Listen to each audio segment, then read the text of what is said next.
بسم اللہ الرحمن الرحیم. Welcome to Riphah international college online classes lecture number 12. Instructor Hafiz Muhammad Ahmed Raza آپ کے life and living two subject لے کر حاضر ہے. آج کے بیٹا میجر کور آؤٹ لائنس جو ہم آج ڈسکس کریں گے ان کے حوالے سے کچھ بات کرتے ہیں. آؤٹ لائنس میں سب سے پہلے جو آج ہماری پڑھنے والی ہیں اشتراکیت کا مقابلہ ہے. اس کے بعد واضح نصب العین ہے، ڈھیلا ڈھالا ریزولوشن ہے، قراردادی خصوصیت ہے، قرارداد کی عالمی اہمیت ہے. اگر میں بات کرتا ہوں سب سے پہلے اشتراکیت کا مقابلہ کہ یہ کیا ہوتی ہے، تو وحدت اسلامی ہے، اس میں کمیونزم اشتراکیت ہے، اسلام کی دعوت ہے. اور پھر اگر بات کریں واضح نصب العین تو اس میں آپ کے پاس حقیقی اشتراک ہے، قرآن کا حکم ہے، اسلام کی حکمرانی ہے، واضح حکمت عملی. اور آپ کے تیسری آؤٹ لائن میں جو ڈھیلا ڈھالا ریزولوشن ہے، اس میں پہلی چیز فرقہ پرستی سے بالا تر ہو کر کوئی چیز ہے، تحریک پاکستان ممبران کی رائے اور اللہ کے احکامات کی تکمیل ہے. پھر آپ کا ایز یوزول جو ہے وہ کوشچن سیشن ہے. میں سب سے پہلے آپ سے جو اگر بات کرتا ہوں تو وہ ہے ہمارے آج کے اس ٹاپک کی سب سے میجر کور لائن آؤٹ لائنز ہیں اشتراکیت کا مقابلہ. اشتراکیت کے حوالے سے دیکھنے میں یہ لفظ اتنا مشکل لگ رہا ہے کہ اشتراکیت کیا ہوتا ہے یا اشتراکیت کے بارے میں کیا رائے ہے. اشتراک کرنا مطلب کسی چیز کو باہم بانٹ لینا. آپ نے ایک سنا ہوگا سیکولر اسٹیٹ کمیونزم، یعنی کہ اسپیسیفکلی جہاں پر ہو جو ریاست کے حوالے سے بات کی جاتی ہے. میں آپ کے سامنے اگر اشتراکیت کا مقابلہ ہم نے کرنا ہے وہ کیسے کرنا ہے تو میں ایک لفظ استعمال کرتا ہوں اشتراکیت کے لیے، کمیونزم. کمیونزم کیا ہوتا ہے اس کے بارے میں آپ بڑی اچھی طرح سے اویئرنیس ہے آپ کو. ایک کمیونٹی یعنی کہ آپس میں ہم ملا جلا، ہم اسلام کو چھوڑ کر انسانیت کا مذہب اپنا رہے. میں نے تو انسانیت کا مذہب کوئی نہیں دیکھا. آج کل ہمارے یہاں موجود تمام لوگ کہتے ہیں انسانیت کا ایک مذہب ہے. رسول اللہ صلی اللہ تعالیٰ علیہ وآلہ وسلم کی ہستی نے جو ہمیں اسلام جیسا مذہب دے دیا، اس مذہب اسلام میں انسانیت ہے، اس سے بڑھ کر کوئی انسانیت نہیں ہے. آپ کسی اور اگر مذہب کی بات کرتے ہیں کہ جو اس میں انسانیت ہے، تو میرا خیال ہے کہ اسلام سے بہتر اگزامپل آپ کے پاس نہ ہو سکتی ہے، نہ میں آپ کو دے سکتا ہوں.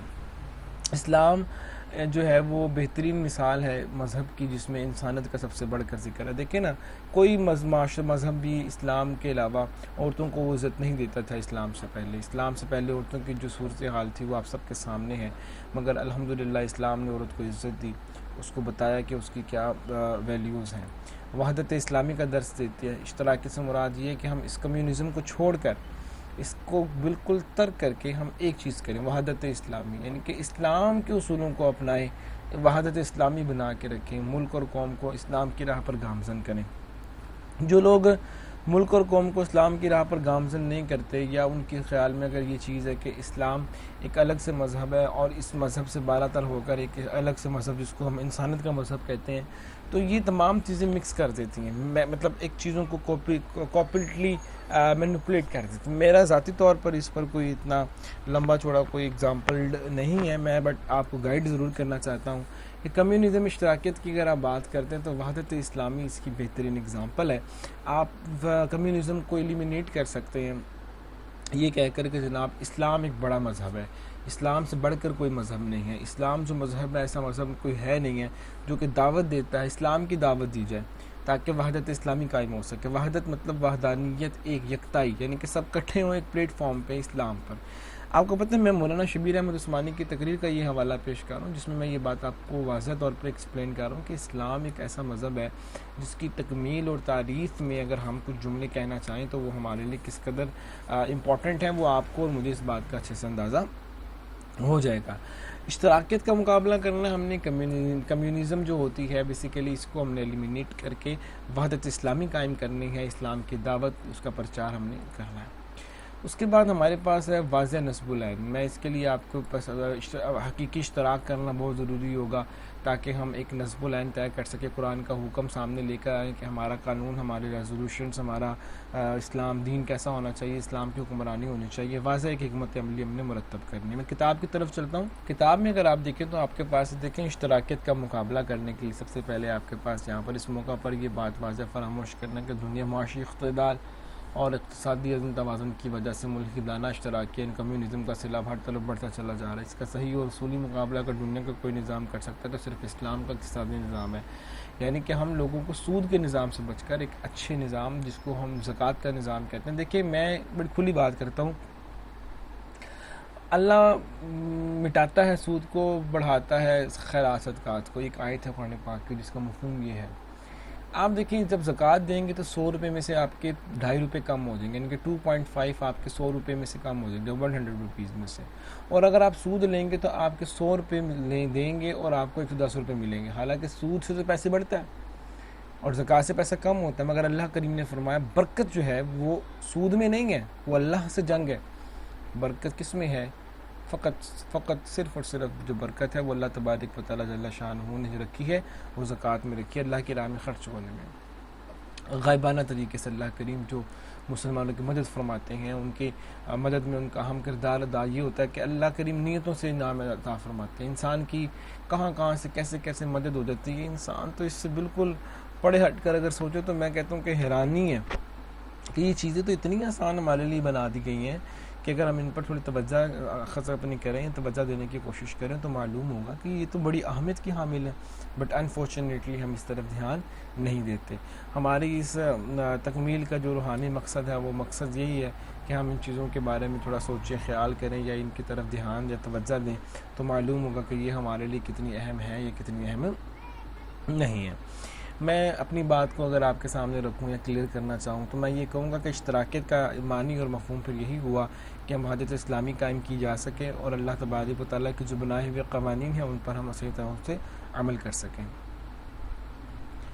اور اشتراکیت تبھی ختم ہو سکتی ہے جب ہم کمیونزم جب ملحدانہ سوچ تبھی ختم ہو سکتی ہے جب صحیح اسلامی نظام کا اعلان اور آغاز بھی کر دیں. اس کے بعد واضح نصب العین ہمارا یہی رہے گا کہ ہم اسلام کے علاوہ کسی اور دین کو قبول نہیں کریں گے. اگر آپ نوٹ فرمائیں تو یہ کچھ چیزیں ایسی ہیں, میں اگر خلاصے کے طور پہ رکھوں, بہرحال انسانی اس چیز کا مکلف ہے کہ جس کے وہ استطاعت رکھتا ہے, یعنی کہ اس کو پیروکار ہے کہ یہی وہ بات ہے تقسیم سے قبل اپنے مخالف بیانات و خطبات میں کھول کر کہہ چکا ہے. چنانچہ خطبہ لاہور میں عرض کیا تھا کہ یہ اعلیٰ اور پاک نصب العین سے قریب تر کرے گا. اس میں اس طرح کی تاریخی استعمال آہستہ آہستہ کم ہوتی ہے اور دن کی روشنی پر تدریج پھیلتی ہے. جس طرح سے ایک پرانا مریض دھیرے دھیرے یعنی کہ آہستہ آہستہ, چونکہ آپ کو پتہ ہے مولانا شبیر احمد عثمانی آپ کو پتہ ہے ہندوستان سے پاکستان آئے تھے تو وہاں پر ایک ہندی زبان کا بھی کافی زیادہ اس میں ایک مکسچر آپ کو میزش اس کی ملتی ہے.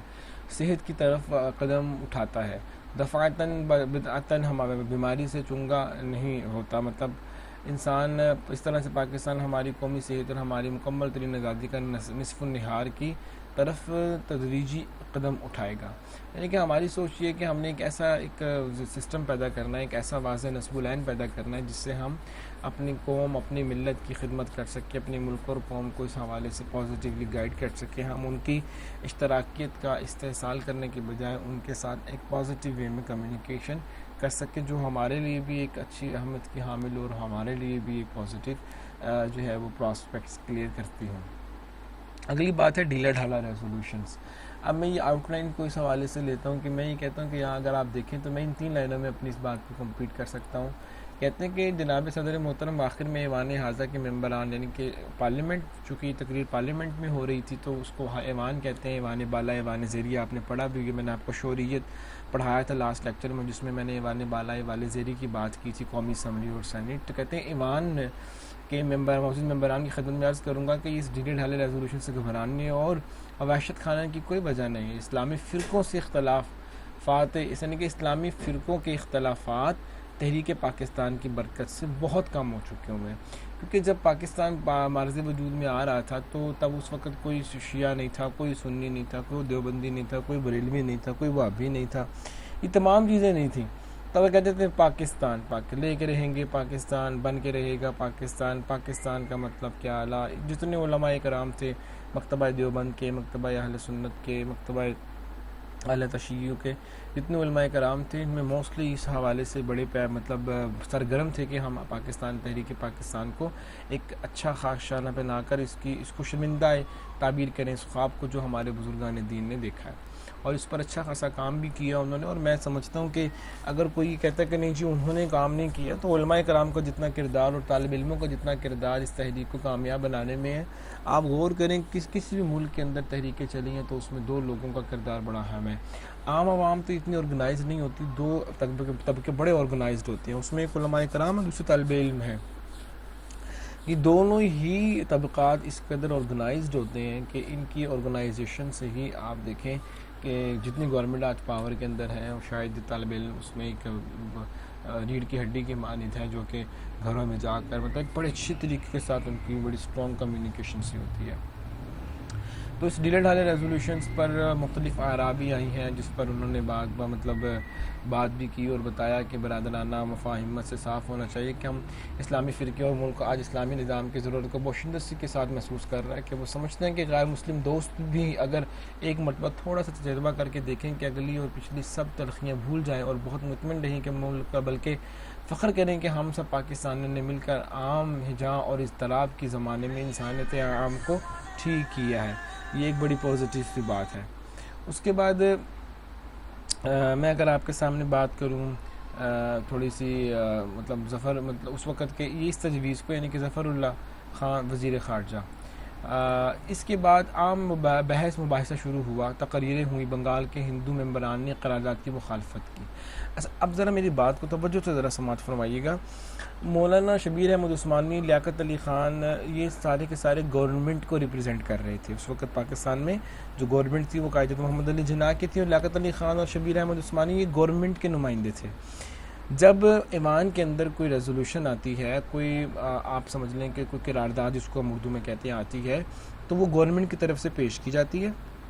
جب گورنمنٹ وہ قرارداد پیش کرتی ہے، اس کے بعد جو اپوزیشن ہوتی ہے، جو گورنمنٹ میں نہیں ہوتے ممبران، جن کو قائد حزب اختلاف بھی کہتے ہیں یا اپوزیشن جماعتیں کہتے ہیں، پھر وہ اس کے اوپر اپنی رائے دیتے ہیں کہ گورنمنٹ کی یہ پالیسی یا گورنمنٹ کی یہ تجویز یا گورنمنٹ کی یہ ریزولوشن یا گورنمنٹ کی یہ قرارداد ٹھیک ہے یا نہیں ہے. اب کیا ہوا، جب یہ لیاقت علی خان نے اتنی لمبی تقریر فرما لی، پھر اس کے بعد پھر مولانا شبیر احمد عثمانی صاحب نے اتنی لمبی تقریر کر دی، تو اب تقریر کرنے کا مطلب اپنی بات کو کمیونیکیٹ کرنا تھا، کلیئر کرنا تھا کہ ہم کیا چاہتے ہیں اور کیا ہونا چاہیے. پھر کیا ہوا، اب جب یہ بات انہوں نے مکمل کر دی تو انہوں نے اب اسپیکر صاحب سے کہا، جناب اسپیکر اب آپ اپوزیشن سے پوچھ لیں کہ گورنمنٹ کی اس پالیسی پر کسی کو اعتراض تو نہیں ہے. اس کے بعد کیا ہوا، اس کے بعد عام بحث مباحثہ شروع ہوا، تقریریں ہوئیں، بنگال کے ہندو ممبران نے قرارداد کی مخالفت کی. آپ کو پتہ اس وقت جب پاکستان معرض وجود میں آیا تو صوبہ بنگال بھی ہمارے ساتھ، جس کو مشرقی پاکستان کہتے ہیں اور آج بنگلہ دیش کے نام سے مشہور ہے. تو ظفر اللہ خان وزیر خارجہ، اس تجویز کی تائید پھر ظفر اللہ خان وزیر خارجہ نے کی. انہوں نے کہا یہ خیال کہ مذہب اور سیاست جدا جدا چیزیں ہیں، مذہب کے غلط تصور سے پیدا ہوتا ہے. اسلام انسان اور انسان کے تمام تعلقاتی قواعد واضح کرتا ہے. اسلام میں عبادت کے معنی صرف بندگی اور پرستش کے ہی نہیں ہے، بلکہ ان اعمال کو بھی عبادت کہا گیا ہے جو انفرادی اور اجتماعی، قومی اور بین الاقوامی مفاد کے لیے کیے جاتے ہیں. اسلام نہ شہنشاہیت نہ ملوکیت. اسلامی دستور میں فرد کے ووٹ یعنی رائے کو غیر معمولی اہمیت دی گئی ہے اور اختیارات کے وارث عوام ہوتے ہیں، نہ چند افراد. یہ قرارداد تمام مضمرات کی حامل ہے. ڈاکٹر عمر حیات ملک نے کہا کہ دنیا میں صرف دو نظریے ہی کار فرما نہیں ہے، یعنی سرمایہ داری اور کمیونزم، بلکہ ایک تیسرا نظریہ حیات بھی ہے، اور وہ اسلام جو اس قرارداد کی روح ہے. یعنی کہ دوسرا ووٹ بھی اس کے حق میں آ گیا. جب قرارداد پیش کی جاتی ہے تو ووٹنگ کرائی جاتی ہے کہ جناب آپ ممبران کی کیا رائے ہے. ممبران اپنی رائے دیتے ہیں، جب وہ اپنی رائے پیش کرتے ہیں تو اس کے بعد جا کے یہ ڈیسائیڈ کیا جاتا ہے کہ اب ہم نے اس قرارداد کے حوالے سے کیا اپنی جو ہے وہ ڈسکشن پیش کرنی ہے. مولانا شبیر احمد عثمانی نے ایک گورنمنٹ پالیسی پیش کی، لیاقت علی خان نے گورنمنٹ پالیسی پیش کی، جس پر ہندو ممبران جو تھے بنگلہ دیش کے، انہوں نے اس پر سوال کھڑا کیا، کیونکہ ہم صرف اس مولانا شبیر احمد عثمانی نے بھی اسلام کی بات کی، لیاقت علی خان نے بھی اسلام کی بات کی، مگر چونکہ ہندو اسلام کو نہیں مانتے تھے تو انہوں نے کہا بھائی نہیں، ہمیں تو ایکسیپٹیبل نہیں ہے یہ، تو پھر کیسا ہے. پھر ان کو کلیئر کیا گیا کہ بھائی سنو، بات یہ ہے آپ مذہب کے ترازو میں اس کو نہ سوچیں. اسلام جتنا مسلمانوں کو رائٹس دیتا ہے اس سے کئی گنا زیادہ اسلامی ریاست میں غیر مسلمز کے رائٹس ہیں.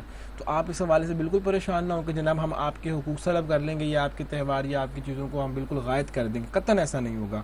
ہم بالکل آپ کو، شاید آپ کو معلوم ہونا چاہیے، پاکستان کے اندر کوئی ہندو کمیونٹی کو دیکھ لیں، سکھ کمیونٹی کو دیکھ لیں، کرسچن کمیونٹی کو دیکھ لیں، ساری کمیونٹیز بڑی اوپنلی اپنی رسومات مذہبی کرتی ہیں اور بڑے پروٹوکول کے ساتھ کرتی ہیں، اور ہمیں کوئی اعتراض بھی نہیں ہوتا، ایون کہ بڑا ان لوگوں کو فیسیلیٹیٹ کیا جاتا ہے۔ گورنمنٹ آف پاکستان کسی طرح سے کوئی ان کے معاملات میں مداخلت نہیں کرتی، بلکہ ان کو بڑے کمپرومائزنگ سی ہیں یہ ہماری منورٹیز بھی۔ ایسا بھی نہیں ہے کہ یہ منورٹیز کمپرومائزنگ سے نہیں ہے، کمپرومائزنگ ہونے کے ساتھ ساتھ بڑی خوشائن ہے، وہ محسوس کریں کہ وہ اسلامی اسٹیٹ کے اندر، آپ ہندوستان میں چلے جائیں وہاں پر منورٹی مسلمز ہیں اور میجورٹی ہندوز ہیں۔ آپ دیکھیں کہ وہ ہندوستانی جو ہندو ہیں وہ مسلمانوں کے ساتھ، اپنی منورٹیز کے ساتھ کیا سلوک، وحشیانہ سلوک کر رہے ہیں، مگر پاکستان الحمدللہ آپ کے سامنے ہے کہ پاکستان الحمدللہ ایک ایسا ملک ہے جہاں پر آپ غور فرمائیں منورٹی سب سے زیادہ سیف محسوس کی جاتی ہیں۔ ایک دفعہ خدا نخواستہ کبھی منورٹیز کے ساتھ کوئی اس طرح کی بات بھی ہو جائے تو فوراً سے پہلے پوری مشینری گورنمنٹ کی حرکت میں آ جاتی ہے، کیونکہ پاکستان ایک اسلام کی بنیاد پر، اسلام اپنی منورٹیز یا اپنے نان مسلم جو اس ریاست میں رہتے ہیں ان کے ساتھ کبھی بھی انجسٹس نہیں ہونے دیتا، ہم خدا ترس لوگ ہیں۔ تو ڈاکٹر عمر حیات صاحب نے بھی کہا، انہوں نے کہا بھائی اگر آپ صرف اس ریزولوشن کو اسلام اور مذہب کے تقاضے میں دیکھ رہے تو غلط ہے، اگر آپ اس کو صرف اسلام کے نظریے سے دیکھتے تو پھر تو آپ کو جشن منانا چاہیے، کیونکہ سب سے زیادہ آپ لوگ غیر مسلموں کے رائٹس کو اسلام ہی سیف کرتا ہے۔ پھر ڈاکٹر محمود حسین نائب وزیر خارجہ نے کہا کہ یہ تجویز سیاسی ارتقاء کی تاریخ میں سنگ میل کی حیثیت رکھتی ہے۔ ڈاکٹر اشتیاق حسین قریشی نے کہا پاکستان میں لادینی حکومت کا تصور کبھی کامیاب ثابت نہیں ہو سکتا، یعنی کہ لاد کے کوئی حکومت ہی نہ ہو، جی اسلامی حکومت کی بجائے لادینی حکومت ہو، یعنی کہ آپ کہیں کہ ایسی حکومت ہو جس کا کوئی دین نہ ہو، مگر ہمارا تو سرکاری مذہب اسلام ہے، اس کا مطلب this is Islamic State and you know کہ دا نیم آف پاکستان از دس اسلامی ریپبلک آف پاکستان۔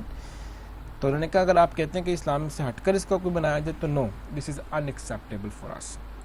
اس کے بعد بیگم شائستہ کرام اللہ خان نے بھی کہا قرارداد کے بعد اسلامی حکومت کا قیام ناگزیر ہے، لیکن ہمارا فرض ہے کہ ہم نے جو کچھ کہا ہے اس پر عمل بھی کر کے دکھائیں۔ انہوں نے کہا بھائی صاحب بات سن لیں، آپ نے گورنمنٹ نے جو پالیسی بھیج دی ہے ٹھیک ہے وہ کیا ایگری، بٹ ایک بات ذہن میں رکھیں جو کہا ہے کر کے بھی دکھانا ہے آپ نے، یہ ایک امپورٹنٹ کویشچن تھا۔ اس کے بعد میاں افتخار الدین حزب اختلاف کے لیڈر اور بائیں بازو کی ترجمان تھے، یعنی کہ میری بات یاد رکھیے کہ میں آپ کو بتا دوں گورنمنٹ جب ایوان کے اندر دو اہم عہدے ہوتے ہیں، وہ تو اسپیکر وغیرہ کا تو ہوتا ہے، اسپیکر قومی اسمبلی یا نیشنل اسمبلی یا آپ کہہ لیں، دو ہستیاں ہوتی ہیں جنہیں کہتے ہیں، ایک ہوتا ہے آپ کا لیڈر آف دا اپوزیشن جس کو آپ قائد حزب اختلاف کہتے ہیں، یعنی کہ جو گورنمنٹ کی ناقص پالیسیز پر تنقید کرتا ہے، ٹھیک ہے جی، اور جو دوسرا شخص ہوتا ہے اس کو کہتے ہیں قائد ایوان، جس کو وزیر اعظم پاکستان کہتے ہیں، اسے قائد ایوان کہتے ہیں۔ قائد ایوان گورنمنٹ کا مطلب نمائندہ ہوتا ہے، اپنے پورے ہاؤس کا کسٹوڈین ہوتا ہے، وہ پورے اپنی گورنمنٹ کے ساتھ ساتھ اپنی اپوزیشن کی تمام تجاویز کو سننے کا، ان کو مطمئن کرنے کا، ان کو قائل کرنے کا مجاز ہوتا ہے۔ جو قائد حزب اختلاف ہوتا ہے تو اس کی ساتھ جتنے بھی اس کے ممبران ہوتے ہیں وہ سارے کے سارے اپنے قائد کی، یعنی کہ جو اختلاف کر رہا ہوتا ہے اس کے ساتھ اس کو یس کرنا پڑتا ہے ان لوگوں کو، ایون کہ اگر وہ کوئی ڈیسیجن کرتا ہے تو اس کے ساتھ اس کو جو ہے وہ فیسیلیٹیٹ بھی کرنا پڑتا ہے اس کی، یہ تمام چیزیں اس میں شامل ہیں۔ اس کے بعد اگر میں تھوڑی سی بات آپ کے ساتھ اور کروں تو انہوں نے کہا کہ وہ کہتے ہیں حزب اختلاف کے لیڈر بائیں بازو کے ترجمان سے کہتے ہیں کہ اگر ہم رومن قوانین، برطانوی پارلیمنٹری نظام اور ایسی ہی دوسری اصطلاحیں استعمال کرتے ہوئے نہیں شرماتے تو پھر اسلامی قانون کی اصلاح سے بد کی نہ کیا معنی؟ اگر ہم دنیا کو ایک مناسب اسلامی دستور دینے میں کامیاب ہو جائیں تو یقیناً یہ ایک بڑا کارنامہ انجام دیں گے۔ اسلام کا تصور ریاست اتنا ہی ترقی پسندانہ، انقلابی، جمہوری اور فعال ہے کہ شاید ہی دنیا کا کوئی ریاست ہو سکتی ہے۔ اس کے بعد یہ قرارداد 12 مارچ 1949 کو بالاتفاق منظور ہو گئی، یعنی کہ اتنی بڑی ریزولوشن الحمدللہ ایک پازیٹیو وے کے ساتھ جو ہے وہ کیا ہو گئی جی، منظور کروا لی گئی۔ یہ بڑا خوبصورت اقدام تھا۔